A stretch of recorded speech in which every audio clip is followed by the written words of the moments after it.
बीच में चल रहे खराब दौर के बाद एक बार फिर से बॉलीवुड का सिक्का चल निकला है और पठान, टाइगर 3 जैसी फिल्में हिट हो रही हैं।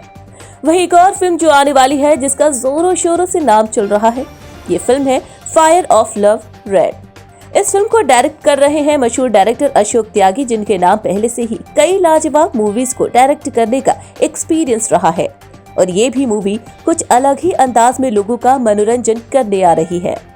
बता दें कि 1985 में फिल्म सुखिया का निर्देशन कर अशोक त्यागी सुर्खियों में छा गए। इसके बाद उन्होंने अंधेर गर्दी, return of jewel thief, Bharat भाग्य विधाता जैसी सफलतम फिल्मों का निर्देशन कर बॉलीवुड में अपनी एक अलग पहचान बनाई।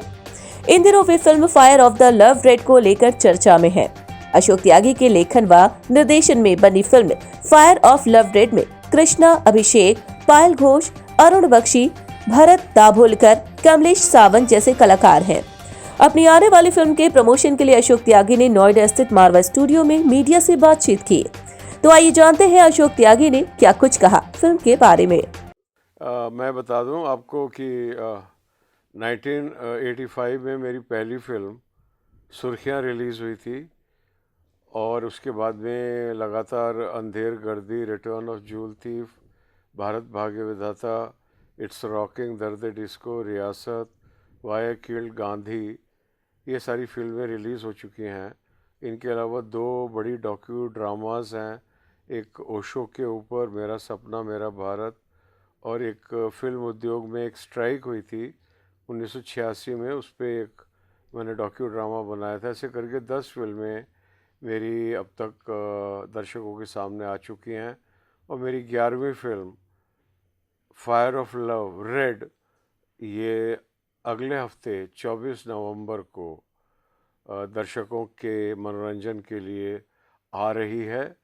और ये दर्शकों की एक अपनी फिल्म है और दर्शकों को जिस प्रकार के मनोरंजन की अपेक्षा है, आज के नवयुवक दर्शक को, आज की नवयुवा पीढ़ी को, डिजिटल खिलौनों से खेलती हुई नवयुवा पीढ़ी को जिस प्रकार के एक सिनेमा की ज़रूरत है मनोरंजन के स्तर पर, वो फिल्म हम लेके आ रहे हैं 24 नवंबर 2023 को, फायर ऑफ लव रेड।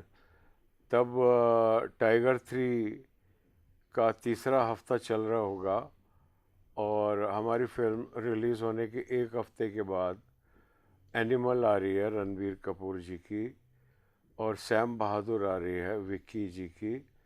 और इन सब फिल्मों को जो हमसे पहले से चल रही हैं और जो हमारे बाद में आने वाली हैं, उन सब को मेरी ओर से हार्दिक शुभकामनाएं।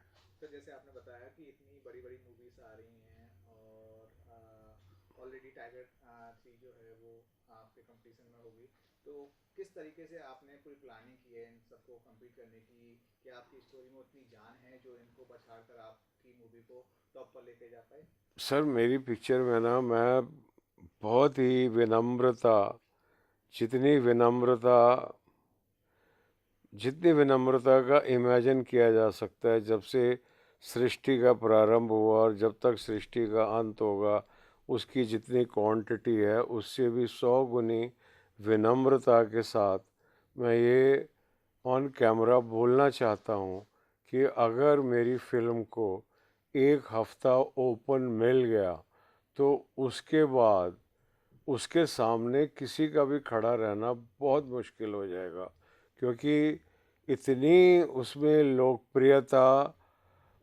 लोकप्रिय होने के इतने गुण हैं और मेरी उसमें 40 साल की तपस्या है और मैंने पूर्णतः ये फिल्म दर्शकों और उनके मनोरंजन को मस्तिष्क में रख के बनाई है। वो मैंने अपनी कोई क्रिएटिव अर्ज को फुलफ़िल करने के लिए, अपने को कोई अपने नाम को कोई बड़ापन देने के लिए, कुछ भी हासिल करने के उद्देश्य से मैंने ये फ़िल्म नहीं बनाई। मैंने ये फ़िल्म पूर्णतः दर्शकों का मनोरंजन करने के लिए बनाई है और मैं फ़िल्म देख चुका हूँ और मेरा पिक्चर को देख देख के मेरा मन नहीं भरता। इतनी आनंददायक, इतनी मनोरंजक फ़िल्म। मैं तो डायरेक्टर बाद में हूँ, दर्शक पहले हूँ। मैं बचपन से फिल्में देख रहा हूँ, चलती का नाम गाड़ी, मधुमती के टाइम से आज तक। और मैं बार बार लोगों को बोल रहा हूँ यार मैंने इतनी फिल्में देखी हैं। मैंने आराधना पिक्चर मेरी आंखों के सामने रिलीज़ हुई है, राजेश खन्ना सुपरस्टार बना। जंजीर पिक्चर मेरी आंखों के सामने रिलीज़ हुई और उसमें अमिताभ बच्चन सुपरस्टार बना एक फ्लॉप एक्टर से। एक मेरे सामने डर पिक्चर रिलीज़ हुई है जिसके अंदर शाहरुख खान जो है वो सुपरस्टार बना एक विलन के रोल में। ये सब घटनाएं मेरी आंखों के सामने घटित हुई हैं। एक कुछ वैसी ही घटना रेड के साथ घटित होने जा रही है कृष्णाभिषेक के लिए। He is going to transform into a superstar with this picture, not because the picture is directed by me but because the screenplay, the film is so beautiful, so deadly, it keeps you gripped. उसकी cinematography, उसका visual design, उसका sound design, उसका background music, उसके dial, everything is so superlative. जिस तरीके से कोई भी व्यक्ति जब कहता है कि मुझे इनकी सेवा करनी है, तो उसी तरीके से दर्शकों की जो सेवा करने के लिए मेरे निर्देशन में जो सारी टीम ने मेहनत की है वो अतुलनीय है। उसको देखकर दर्शक गदगद हो जाएंगे, उनको बहुत मनोरंजन मिलने वाला है। और कृष्णाभिषेक का जो अभिनय है वो उसको राजेश खन्ना, अमिताभ बच्चन, शाहरुख खान के लेवल का सुपरस्टार बना देगा। एक्चुअली जो कैरेक्टराइजेशन है वो उस तरीके का है कि ये रोल इन्हीं प्रकार के किसी अभिनेता द्वारा ही प्ले किया जा सकता था। उसने बहुत सक्सेसफुली प्ले किया। उसका परिणाम ये निकल के आने वाला है कि he is going to turn into a superstar overnight. Friday को पिक्चर रिलीज़ हो रही है 24 तारीख को। 26 नवंबर तक कृष्णाभिषेक अगला सुपरस्टार डिक्लेयर हो चुका होगा। सर जैसे आपने कृष्णा अभिषेक का जिक्र किया, हम लोगों को प्रमोशन में काफ़ी कम देख रहे हैं, उसका कोई रीज़न आप बताना चाहेंगे? उसका मैं रीज़न ये बताना चाहूँगा कि सर आप तो बच्चे हो, आप अभी पैदा हुए, लेकिन मैंने आराधना का कोई प्रमोशन नहीं देखा, मैंने जंजीर का कोई प्रमोशन नहीं देखा, मैंने डर का कोई प्रमोशन नहीं देखा। ये हम बाद में जाएंगे प्रमोशन के ऊपर, ये किसने चालू किया क्या है।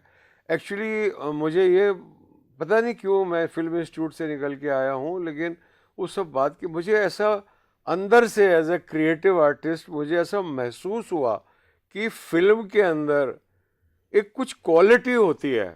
आज से नहीं, दोस्ती पिक्चर होए, पारसमनी पिक्चर होए, उसका किसी ने ट्रेलर नहीं देखा, प्रमोशन नहीं, पर उसके प्रति दर्शक आकर्षित होता है।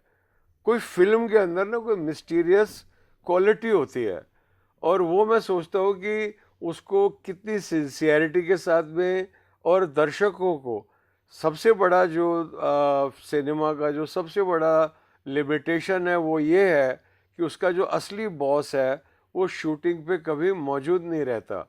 मुझे शूटिंग पे फाइनेंसर मौजूद रहेगा, प्रोड्यूसर मौजूद रहेगा, सुपरस्टार मौजूद रहेगा और निर्देशक जो है वो इनकी ही सेवा में लगा रहता है निरंतर पिक्चर बनाते हुए। लेकिन पिक्चर का जो असली बॉस है वो दर्शक है।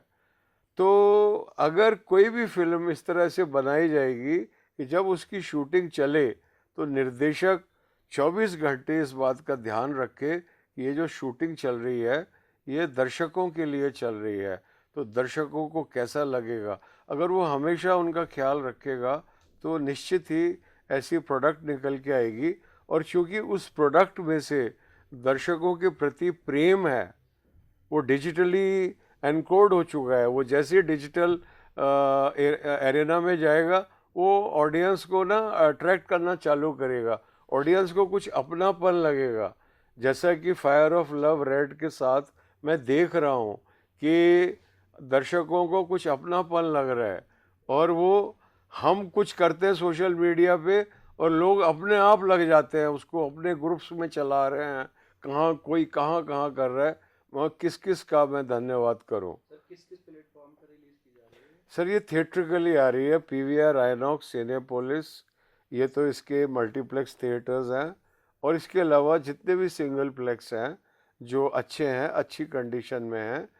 और सौभाग्य से क्या हुआ है कि इस वर्ष पठान के चलने से, गदर 2 के चलने से, जवान के चलने से, इन सब पिक्चरों के चलने से बहुत सारे सिंगल स्क्रीन जो बंद होने की कगार पर खड़े हुए थे वो पुनर्जीवित हो गए हैं, और ऐसे थिएटर्स को भी रेड पिक्चर बहुत आकर्षित कर रही है, और जो एग्जिस्टिंग है उनको तो कर ही रही है। और छोटे शहरों में भी जो मल्टीप्लेक्स जैसे सिनेमे हैं वो सभी आइनॉक्स पीवीआर नहीं हैं, और भी ब्रांड हैं, तो हर जगह लग रही है ऑल ओवर इंडिया। ये फिल्म अभी थिएट्रिकली आ रही है, उसके बाद में ओटीटी पे आएगी 4-6 हफ्ते 8 हफ्ते, देखते हैं जब भी टाइम होएगा तब आ जाएगी।